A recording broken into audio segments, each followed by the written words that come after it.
প্রিয় দর্শক আসসালামু আলাইকুম, সবাইকে স্বাগতম জানিয়ে শুরু করছি আমার আজকের পর্ব। আজকে আমি আপনাদের হোটেলের মতো নরম তুলতুলে পরোটা তৈরি করে দেখাবো। পরোটা বানাতে গেলে অনেকেরই শক্ত হয়ে যায়, তাই আজকে আমি আপনাদের নরম তুলতুলে পরোটা তৈরি করে দেখাবো। প্রথম একটি মিক্সিং বলে 2 কাপ পরিমাণ ময়দা নিয়ে নিচ্ছি। হোটেলের মতো নরম পরোটা বানাতে চাইলে অবশ্যই ময়দা ব্যবহার করবেন। 1/4 চা চামচ থেকে একটু কম পরিমাণ বেকিং পাউডার দিয়ে দিচ্ছি।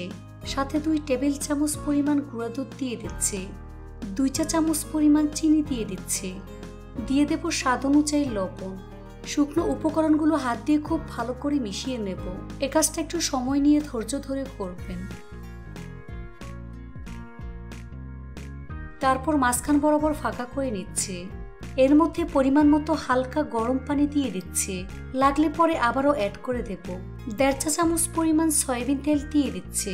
এখানে কিন্তু তেলটা খুব বেশি ব্যবহার করা যাবে না, তাহলে পরোটা শক্ত হয়ে যাবে। তেল পানির সাথে খুব ভালো করে মিশিয়ে নিচ্ছে। তারপর ময়দার সাথে খুব ভালো করে মেখে স্টিকি একটি ডো তৈরি করে নেব। এই ডোটাকে শক্ত করে ফেলা যাবে না, তাহলে পরোটা শক্ত হয়ে যাবে। আর পানিটা কিন্তু এখানে একবারে দিয়ে দেবেন না, অল্প অল্প করে দিয়ে ডোটা তৈরি করে নেবেন। এতে করে পরোটার ডোটা একেবারে পারফেক্ট হবে। মাখানো হয়ে গিয়েছে। এই পর্যায়ে ডোটাকে একটু সময় নিয়ে মথে নিতে হবে। ডোটা রেডি হয়ে গিয়েছে। এবার 5টি লেচি কেটে নিচ্ছি। তারপর ঠিক এভাবে গোল বলের মতো আমি তৈরি করে নেব। বাকি লেচিগুলোকে আমি আগে থেকে বল করে নিয়েছি।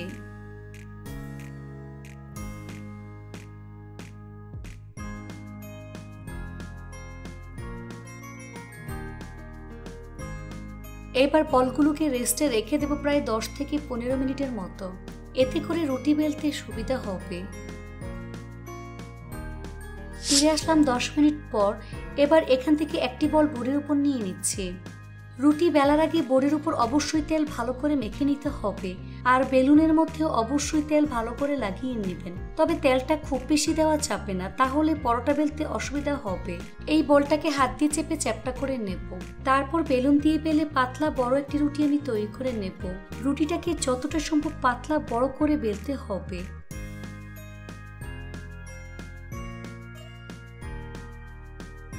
ময়দা ছাড়াই বেলুন দিয়ে ঠিক এভাবে টেনে টেনে পাতলা করে বেলতে হবে।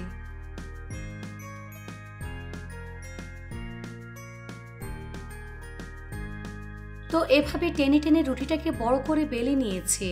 এ পর্যায়ে রুটিটাকে হাত দিয়ে টেনে পাতলা করে নিচ্ছে। এই রুটি টানলে অনেক বড় হয়ে যায়, ছিঁড়ে যাওয়ার সম্ভাবনা থাকে না, আর ছিঁড়লেও কোনো সমস্যা হবে না। রুটিটাকে এমনটা পাতলা করে বানাবেন যেন নিচ থেকে হাড়টা স্পষ্ট দেখা যায়।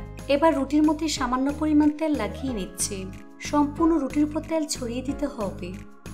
উপরে কিছুটা পরিমাণ ময়দা ছড়িয়ে দিচ্ছে। তারপর হাত দিয়ে মিশিয়ে নেব। তারপর রুটিটাকে ঠিক এভাবে আমি কেটে নিচ্ছি, আর মাঝখানে একটু ফাঁকা রাখতে হবে। মোট 8টি লম্বালম্বি করে আমি কেটে নেব। একটু খেয়াল করলে বুঝতে পারবেন কাজটা আমি কিভাবে করছি। পরোটার ভাঁজ কিন্তু অনেকভাবে দেওয়া যায়। এইভাবে পরোটার ভাঁজ দিলে অনেক বেশি নরম তুলতুলে এবং লেয়ার হবে।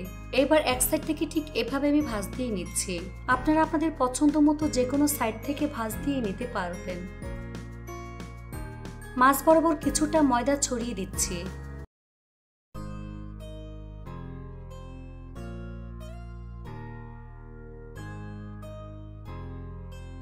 ভাঁজ করার পর উল্টে দিচ্ছি।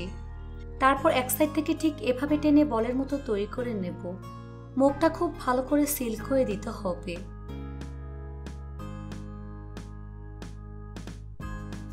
হাতের তালু দিয়ে ঠিক এভাবে ঘুরিয়ে বল করে নিচ্ছে। এই তো একটি তৈরি করে নিয়েছে। বাকিগুলোকে একইভাবে তৈরি করে নিতে হবে।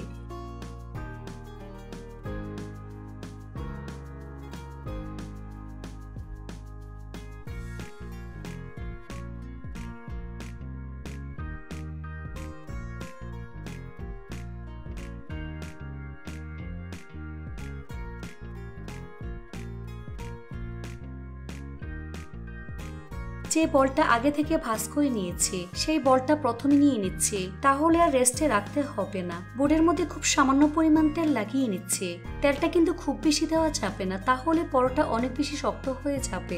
তারপর বেলুন দিয়ে বেলে পাতলা পরোটা আমি তৈরি করে নেব। এখানে আমি পরোটাটাকে রাউন্ড শেপ করে তৈরি করে নিয়েছি।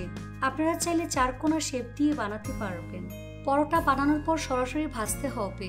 এর জন্য চুলে একটি ফ্রাই প্যান বসিয়ে এর মধ্যে খুব সামান্য পরিমাণ তেল দিয়ে তেল ব্রাশ করে নিচ্ছি।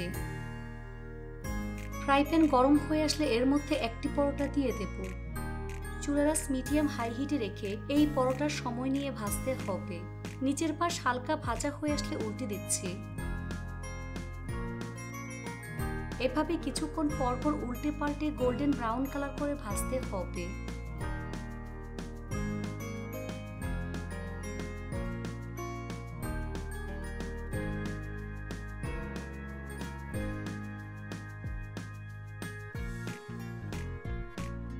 দুই পার যখন মোটামুটি ভাজা হয়ে যাবে আর ঠিক এরকম ফুলে উঠবে, তখন পরোটার উপর তেল দিয়ে দিচ্ছি। চুলার আঁচ খুব বেশি বাড়িয়ে পরোটা ভাজা যাবে না, তাহলে পরোটা শক্ত হয়ে যাবে।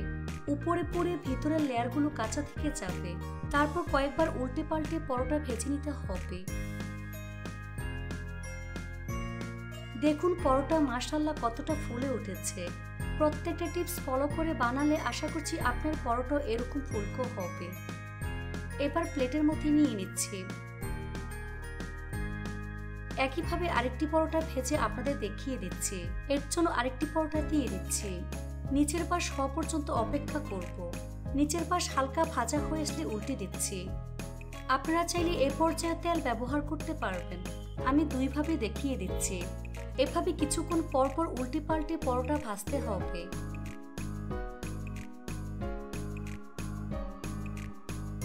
দেখুন পরোটা কতটা সুন্দর ফুলে উঠেছে আর পরোটা অনেক বেশি সফট হয়েছে। কয়েকবার উল্টে পাল্টে পরোটা ভেজে নিয়েছি।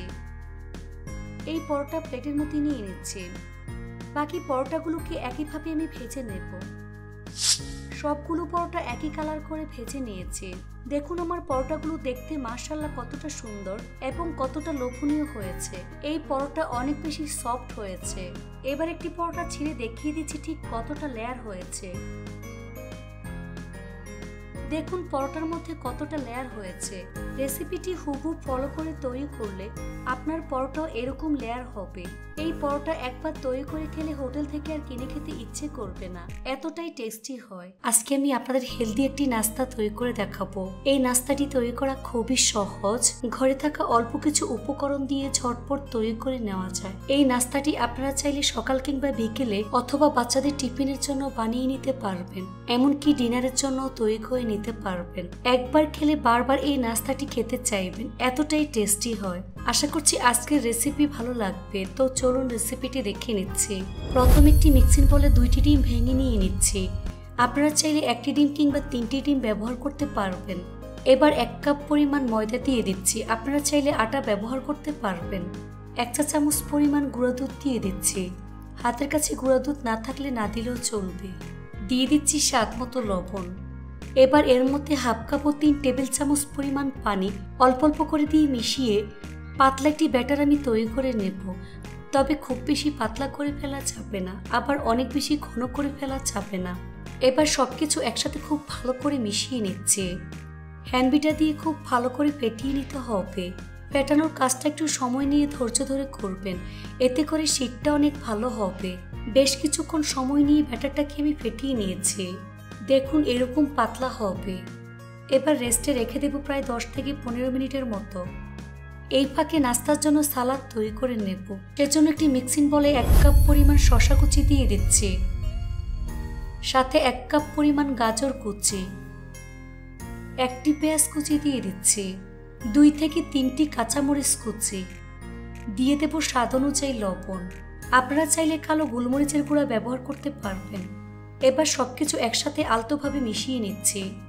তবে খুব বেশি কষলিয়ে নরম করে ফেলা যাবে না, আলতোভাবে মিশিয়ে নিতে হবে।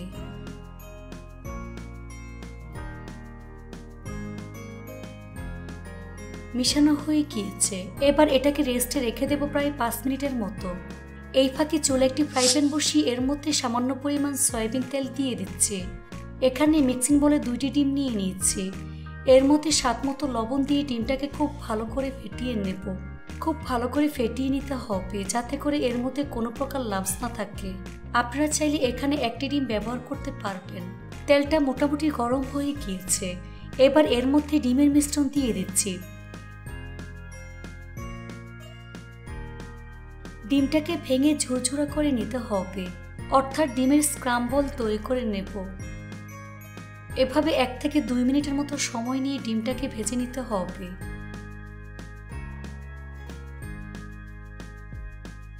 ভাজা হয়ে গিয়েছে। এবার ডিমটাকে ভালো করে ঠান্ডা করে নেব। তো ডিমটাকে ভালো করে ঠান্ডা করে সালাদের মধ্যে দিয়ে দিচ্ছি। তারপর আলতোভাবে মেখে নিতে হবে।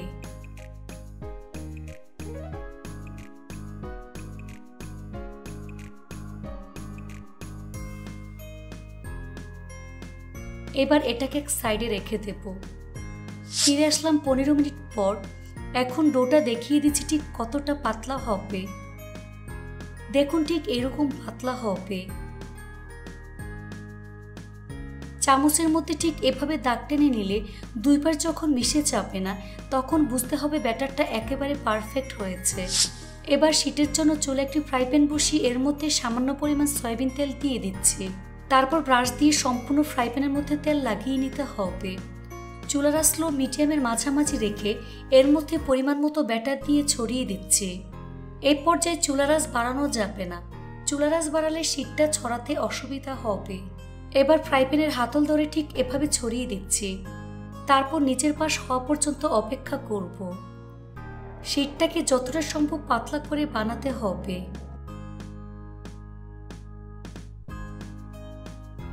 নিচের পাশ যখন মোটামুটি ভাজা হয়ে যাবে তখন শীতটাকে উঠিয়ে নিচ্ছি। আপনারা চাইলে এটাকে উল্টিয়ে 1 মিনিটের মতো ভেজে নিতে পারবেন। তারপর প্লেটের মধ্যে নিয়ে নিচ্ছি। বাকি শীটগুলোকে একইভাবে আমি তৈরি করে নেব। সবগুলো শীট একইভাবে রেডি করে নিয়েছি।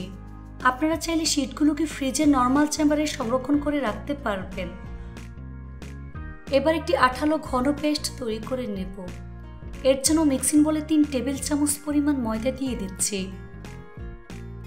এর মধ্যে অল্প অল্প করে পানি দিয়ে ঘন একটি পেস্ট আমি রেডি করে নেব।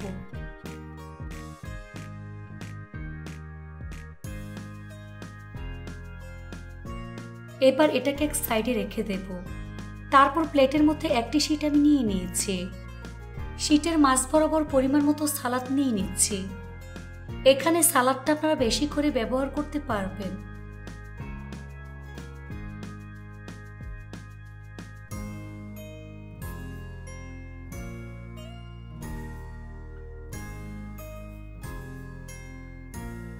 শীটের এক সাইডে আঠালো মিশ্রণ লাগিয়ে ঠিক এভাবে আমি ফোল্ড করে নেব। তারপর উপর এবং সাইডে আঠালো মিশ্রণ লাগিয়ে নেব।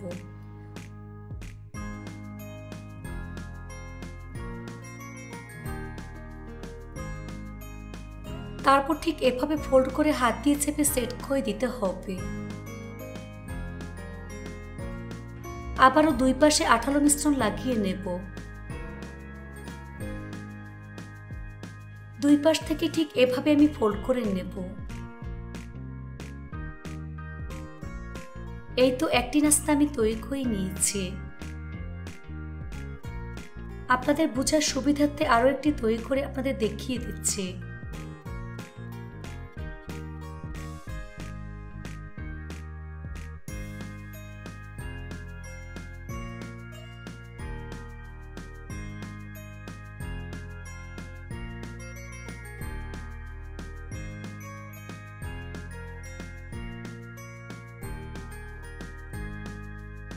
এই তো আরো একটি নাস্তা আমি তৈরি করে নিয়েছি।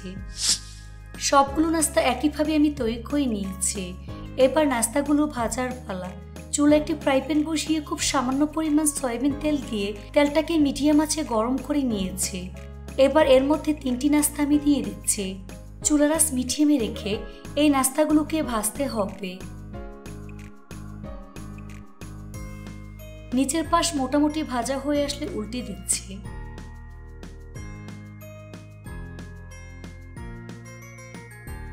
এভাবে কিছুক্ষণ পরপর উল্টে পাল্টে গোল্ডেন ব্রাউন কালার করে ভাজতে হবে।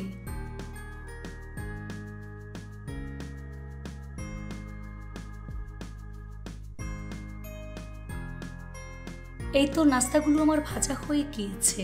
এবার একটা একটা করে নাস্তা প্লেটে তুলে নিচ্ছি। প্লেটের মধ্যে অবশ্যই কিচেন টিস্যু ব্যবহার করবেন, এতে করে নাস্তা থেকে অতিরিক্ত তেল চুষে নেবে। বাকি নাস্তাগুলোকে একইভাবে ভেজে নিতে হবে। তারপর পরিবেশন করে আপনাদের দেখিয়ে দিচ্ছি। সবগুলো নাস্তা একইভাবে আমি ভেজে নিয়েছি। দেখুন নাস্তাগুলো দেখতে মাশাআল্লাহ কতটা সুন্দর এবং কতটা লোভনীয় হয়েছে। এটা শুধু দেখতেই সুন্দর না, খেতে অসম্ভব মজার হয়েছে। এভাবে একবার হলেও বাসায় তৈরি করে দেখবেন। এই নাস্তাটি সকাল কিংবা বিকেলে অথবা ডিনারের জন্য একবার হলেও তৈরি করে দেখবেন। আশা করছি বাসার ছোট থেকে বড় সবাই ভীষণ পছন্দ করবে আর আপনার প্রশংসা করতে বাধ্য হবে। সবাই অনেক বেশি ভালো থাকবেন। আল্লাহ হাফেজ।